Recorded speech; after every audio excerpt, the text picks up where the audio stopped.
যায়। হ্যাঁ হ্যাঁ হ্যাঁ হ্যাঁ, একটা গাছ পেয়েছি, আগে গাছটার সঙ্গে পরিচয় করাই।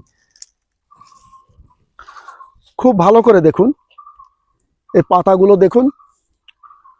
এই গাছটির নাম পেপুল গাছ।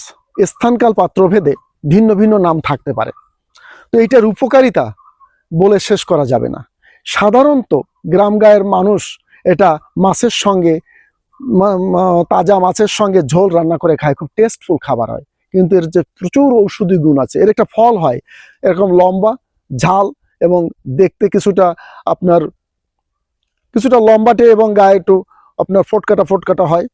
তো যা হোক, এর ঔষধি গুণটা কি মারাত্মক আকারে হতে পারে সেটা আপনি কল্পনাও করতে পারেন না।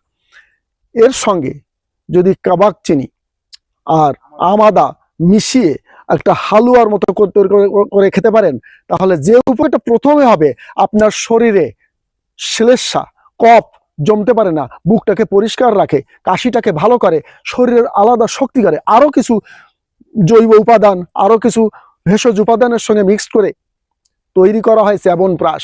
বিভিন্ন প্রতিষ্ঠান এই চ্যবনপ্রাশ তৈরি করে, প্রাচীন ঋষি চ্যবন এইটা প্রথম উদ্ভাবন করেছিলেন বলে তার নাম অনুযায়ী এই প্রোডাক্টটির নাম দেওয়া হয়েছে চ্যবনপ্রাশ।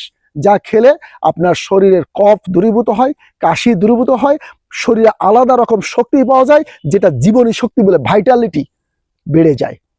যারা নিয়মিত ছোটবেলা থেকে চ্যবনপ্রাশ খায়, অর্থাৎ বাচ্চাদের খাওয়ায়, তাদের শরীরে আলাদা একটা স্ট্যাবিলিটি চলে আসে, আলাদা একটা প্রতিরোধ ক্ষমতা চলে আসে, যেটা ভাষায় বর্ণনা করা যায় না। তাই সকলকে অনুরোধ করছি, আপনারা গাছ চিনুন, ভেষজের সঙ্গে থাকুন এবং ভেষজ ব্যবহার করে জীবনকে সুন্দর করে তুলুন।